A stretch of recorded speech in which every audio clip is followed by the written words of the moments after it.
Luto ako ng alamang. Alamang spicy with crunchy pork. At ito, kinakrunchy ko pa yung aking pork. Yes. Alam nyo bakit? Kasi pag tag-ulan, masarap yung ulam na alamang. Yes. Sa amin, ang tawag nito ay balaw. Yes. Sarap nito guys. Lalo na pag medyo spicy at mayroong ganito. Ayan. So, pinapakrunchy muna natin yan. Yan. Pakrunchyhin muna natin yan bago natin ilalagay yung alamang. At mamaya ipakikita ko rin sa inyo yung procedure kung paano ko ba ipiprepare yung aking alamang. Yes. Hindi basta ilalagay lang yung alamang, hindi basta igigisa lang. Mayroon din tayong procedure dyan para masarap. And yes, dapat masarap. Kahit alamang lang, dapat masarap. Yes. At pag nasa bahay nga lang ako, ganito lang ang itsura ko. Ayan, ganyan lang. Ayan. Daming utensils doon sa likod, oh. Daming knife. Ayan. So, hayaan lang muna natin na mag-crunchy ang ating pork. See you later. Hello everyone. Ayan, at nagluluto si Tita Wena ng crunchy pork. At ito po ay liempos slice. Yes. At alam nyo ba kung bakit ako nagluluto ng crunchy pork? Dahil ako po ay magluluto ng alamang at lalagyan ko siya ng crunchy pork. Yes. Ayan. So, mamaya ko na ipakikita sa inyo yung alamang at iba pang ingredients. Ito muna tayo sa pork. Ayan. So, paka-crunchyhin muna natin yan.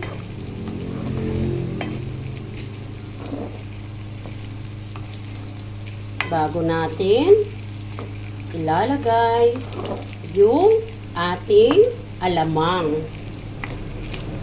Pakikita ko rin sa inyo yung procedure ng ating alamang. Kailangan ko yatang i-transfer sa ibang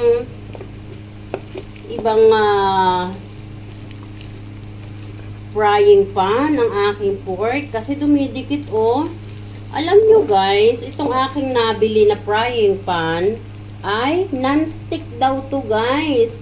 Very expensive to guys. Tingnan nyo, oh. Ayan. Very, very, very expensive. Pero dumidikit siya as you see. Look at this. So sabi nila non-stick. Ayan. So nakita nyo? Dumidikit siya.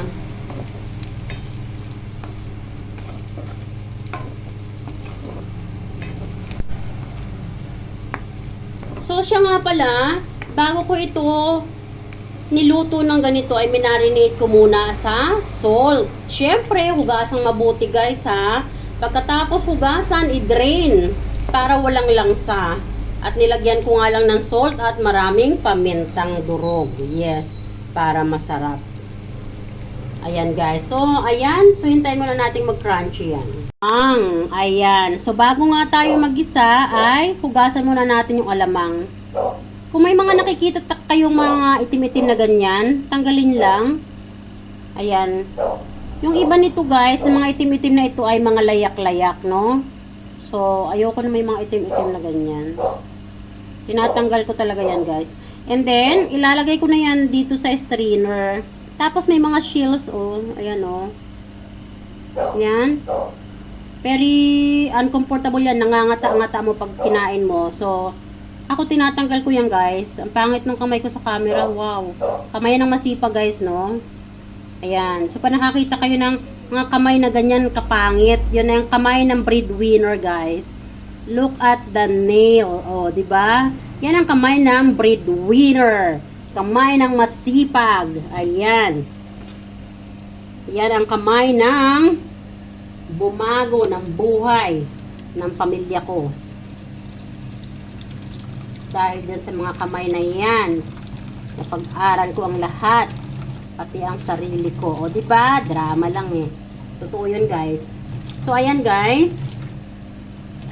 So, ayan. Tanggalin pa natin yung mga itim-itim na yan. Ayan. So, ang dami, oh. May mga bato-bato pa, oh. Ayan. Tingnan nyo, guys, oh. O, diba? Talagang batong-bato. Kaya yung iba, pag bumili ka ng alamang sa labas, talagang may mga bato-bato, may mga shells, no? Kasi hindi nila pinipilian. Right away, niluluto nila. Kaya iba talaga yung homemade, guys. Homemade is always the best. Ayan, oh. Naririnig nyo, no? Ang dami.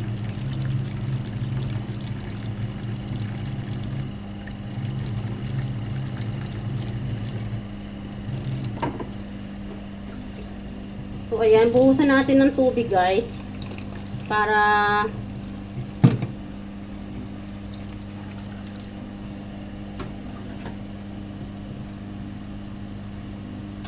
ang daming ano, mga shields.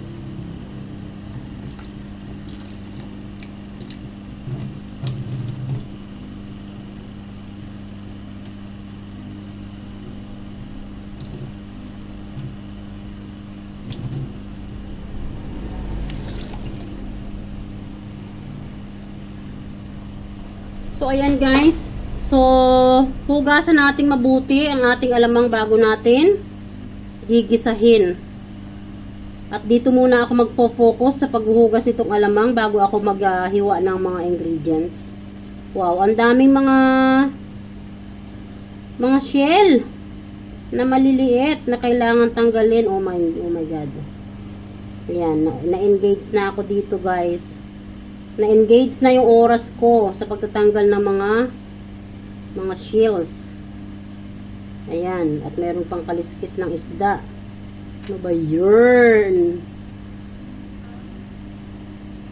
Ayan.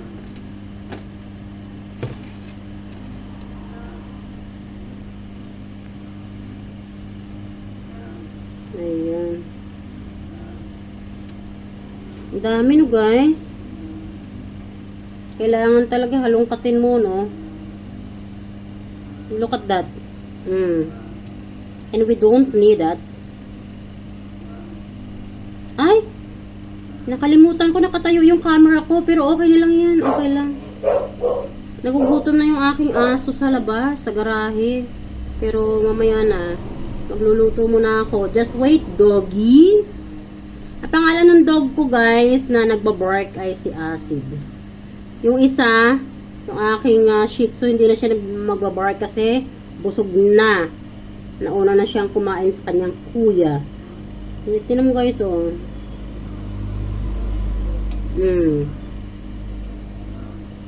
Wow. A lot. Tingnan nyo, dumi na yan. Oh. At buhusan natin ulit. Ang daming shell. OMG.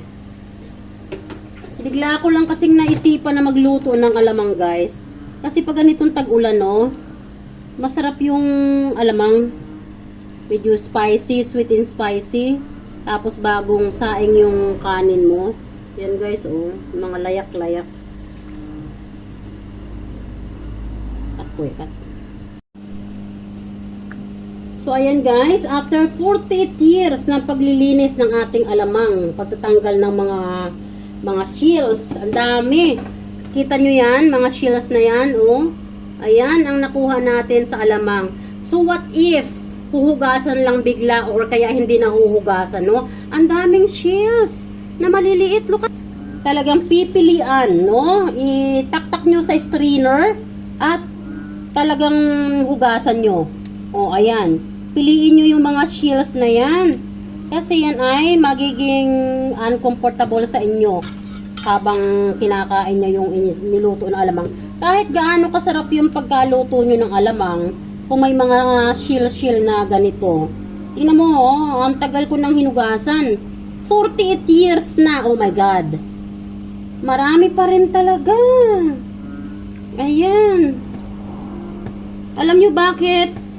Kailangan kong hugasan talaga ito ng very very fine, no? Kasi ang aking little boy ay mahilig din dito.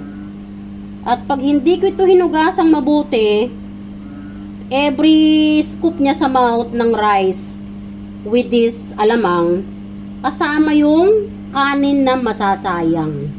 Yes, guys. So, kaya, kailangan kong hugasan.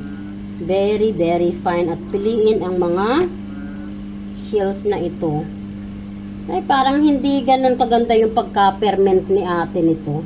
Yung pinibilhan ko dati, guys, malinis. But this time, sarado kasi yung binibilhan ko. Kaya bumili na lang ako sa ibang tindahan. So, ito, medyo kapintas-pintas yung kanyang alamang. Ayan. So, kabubuhos ko ng kabubuhos ng tubig. Parang naubos na yata yung lasa ng aking alamang. But anyway, ang importante ay napili natin yung mga shells. Yung mga ano ba to? Mga bato-bato. Ayan. At meron pang mga ganyan, oh. Ang tagal ko na naglilinis, guys. Meron pa rin talaga.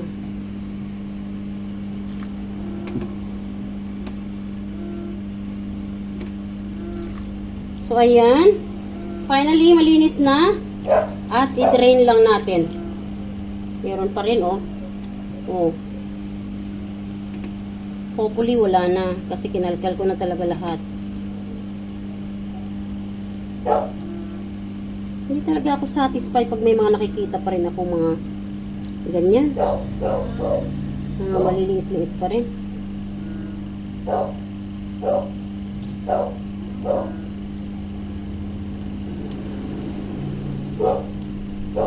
Alam nyo guys, dati wala akong tiyaga magpipili-pili ng ganito. Ipinapaubaya ko lang yan sa housemaid, but this time walang housemaid eh, kaya talagang kailangan ako ang gumawa nito. Wala nang housemaid, can't afford to pay housemaid anymore, kaya Tita Wena is a housemaid. O diba? Relate ang maraming mami dyan. Yung ibabayad natin sa housemaid, bilhin lang natin ng grocery. Madadagdagan pa yung grocery natin. Ayan guys, malinis na. Meron pa dun, oh, maliit. Ayun guys, oh, maliit, oh. O diba? Mukha lang yan maliit, pero pag naluto na yun at napasama yun, big deal yun. Ayan, halika na. Gawa na tayo ng ating ingredients. Meron pa rin, oh.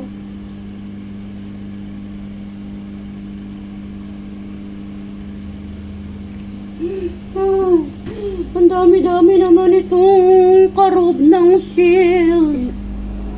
Bakit naman ganyan? Napapagod na si ako. Masakit na yung aking likod. Katatayo, kapipili dito. Wala na guys. Wala na yatang lasa yung aking alamang.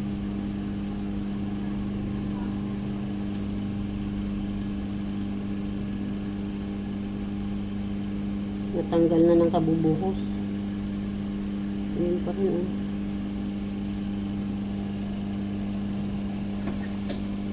So, ayan guys. Matapos nga ang 12 years. Dati, 48 years na, no? Bumaba pala, 12 years na lang.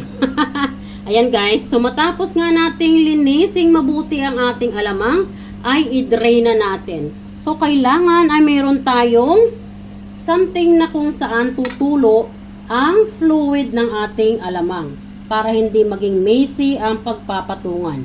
At kailangan drain na drain bago natin siya gisahin. So halika na at tayo ay maghihiwa ng mga ingredients para pasarapin natin ang alamang na ito. So ayan guys, halika at balta na natin yung ating mga ingredients. Mag-start muna tayo sa ating sibuyas. Sana wag nyo nang titigan ang aking mga kamay dahil sabi ko nga, kamay yan ang masipag. Kamay yan nang bumago sa buhay ng aking pamilya. Yes, dahil ako ay breadwinner and I'm a physiotherapist. Yes, kaya pangit ang aking kamay. 26 years po akong nag-work sa hospital as a physiotherapist abroad. Yes. Kaya, ang aking kamay ay pangit. Huwag nyo na lang yan titigan. Ito na lang ang titigan nyo, ang ating alamang na masarap. At ito ay ating ginger. Maliit na ginger. Small quantity ng ginger.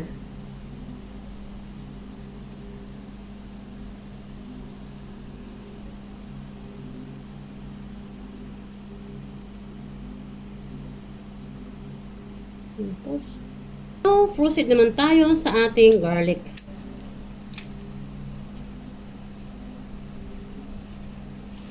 Pangit talaga ng kamay ko sa camera.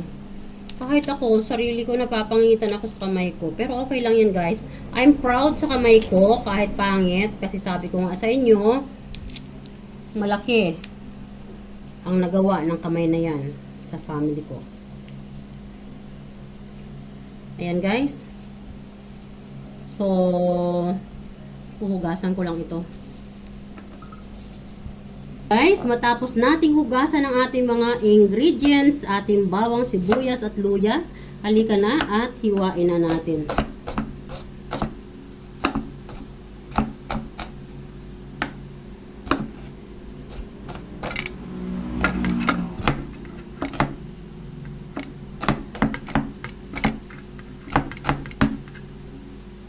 Ayan. At yung ating luya. Tinatanong nyo ba kung bakit may luya? Yes po. Dahil ito po ay malangsa. Pipinuhin lang natin yung luya para hindi siya masyadong halata. Ayan. So, I have to slice in this way. And then,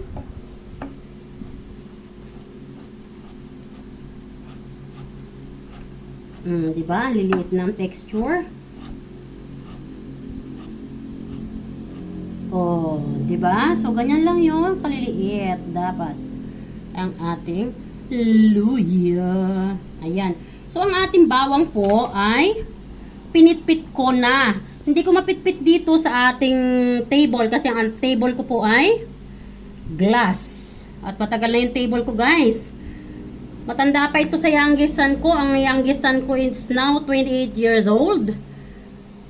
At medyo antique na ito. So, iniingatan ko siya. So, tanggalin lang natin yung mga balat. Bago natin hiwa-hiwain.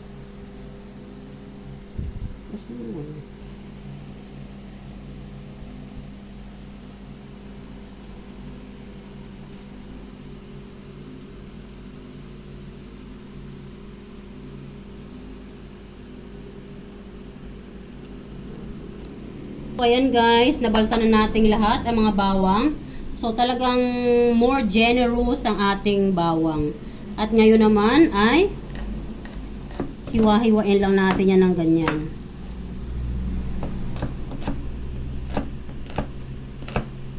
Hindi kailangan pinuhin guys.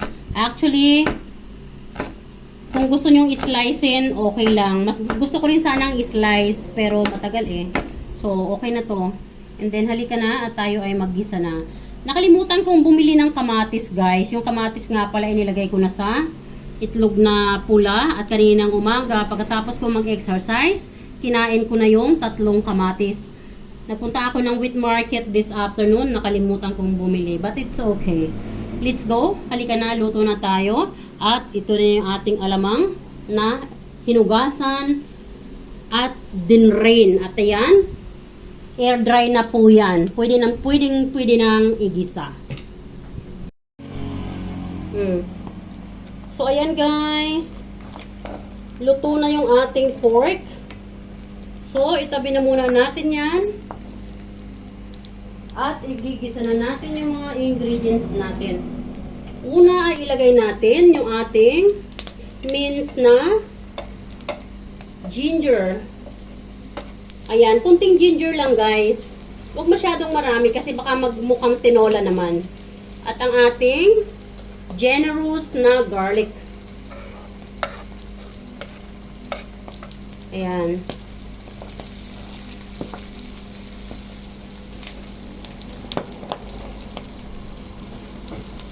Lagyan na rin natin ang sibuyas.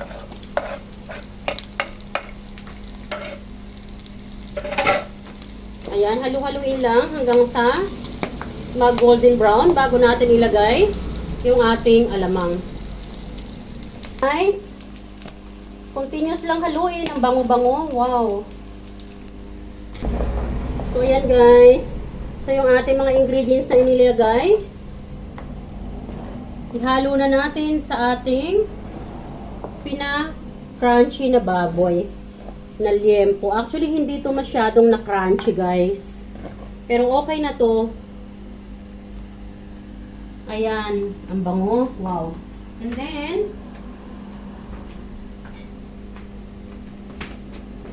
now, ay ilagay na natin yung ating hinugasang alamang at drain. Ayan.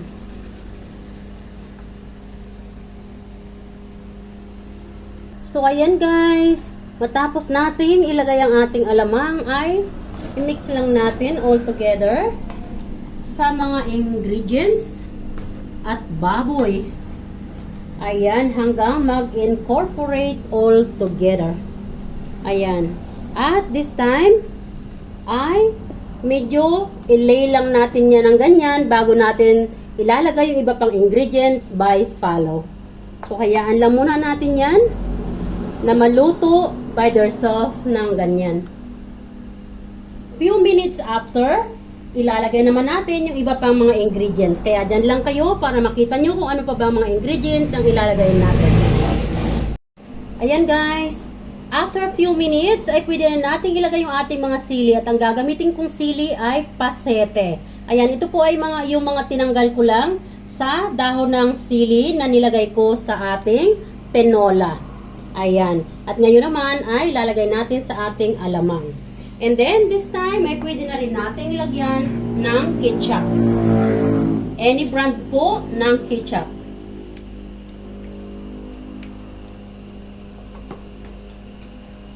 At lalagyan ko nga po ulit yan ng durog na paminta. Kayo na lang ang bahala mag-adjust kung gaano karami ang durog na paminta na inyong ilalagay.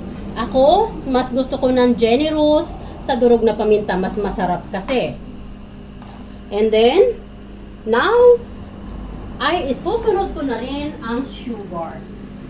Lalagyan natin yan ng sugar para sweety and spicy ang ating alamang. Nagahalo, nagaagaw yung alat, anghang at tamis. Sobrang sarap. Bango. Yes. At lalagyan ko rin yan ng konti ng ating partner sa kusina. Walang iba kung hindi ang Ginisamix. Ayan. Ginisamix Bikinimen. Ayan. Sarap nito guys. Lalo na sa mainit na kanin. Pero kahit kaning lamig, talo-talo na yan. Ayan. Wow. Sobrang bango.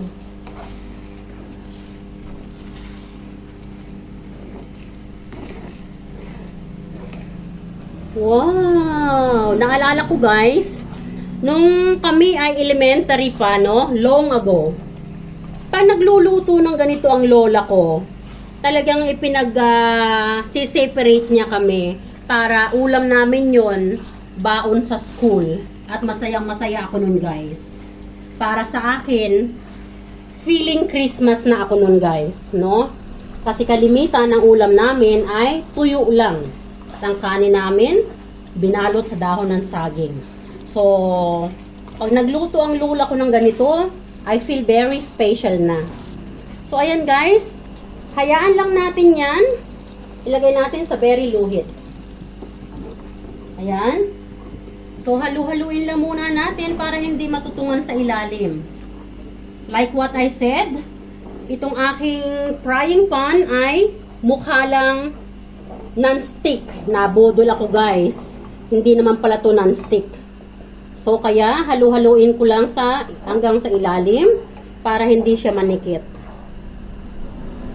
Guys, alam nyo ba, sobrang sarap. Sobrang bango. Ayan. Now, it's time for me na tikman ulit.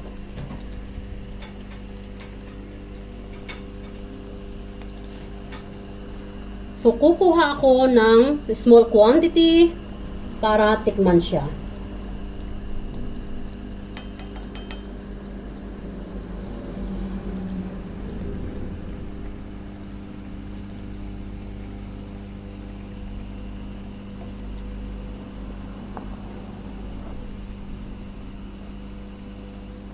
Ang sarap na guys. Kaya lang, medyo nawala na yung alat niya. Kasi nga, nahugasan natin ng medyo bonggang-bongga. Katatanggal natin ng shells, ano. So now, dagdagan natin ng kunting ginisa mix. Kunting-kunti lang.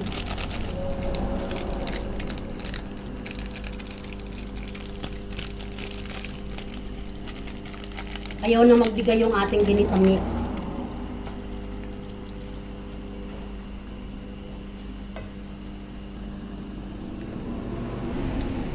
Ayan guys, naluluto na ang ating alamang.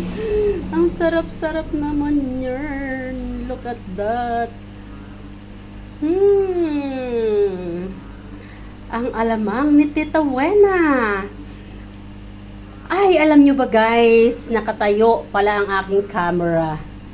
Nakalimutan ko ng pahigain. Ay, nasa long video nga pala tayo, pero hayaan mo na. Ang sarap nito. Wow. Ayan. So, haluin pa natin.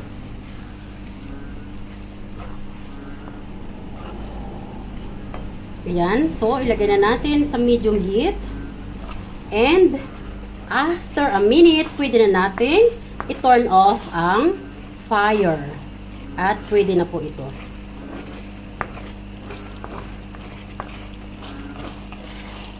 Look at the sili. Very generous.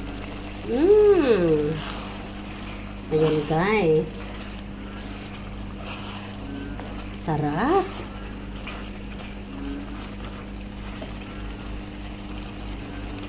Wow!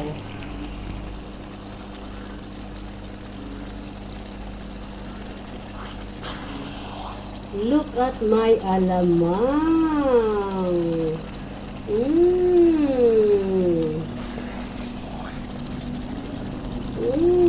Delicious.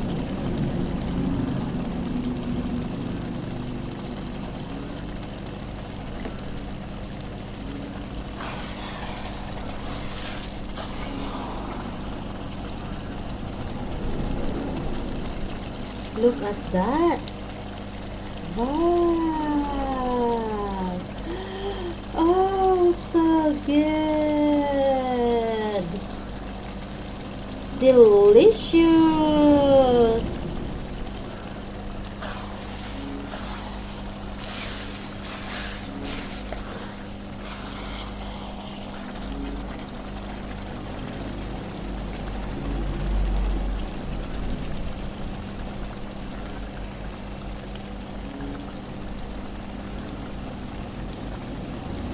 Sarap.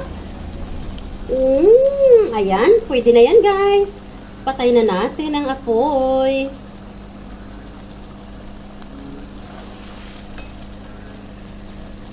Diyan. Ayan. Salamat na muli guys sa inyong panunood at tayo ay nakaluto na naman ng isang putahe. Pwedeng pang-ulam, pwedeng sausawan. At napakasarap nito sa mangga. More or less, napakasarap nito sa kanin. Ayan. At talaga namang mukha ng pork binagoongan sa dami ng ating sahog na pork. Yes. Kaya naman, don't forget to subscribe my YouTube channel. I love you all, guys, and God bless. Mm.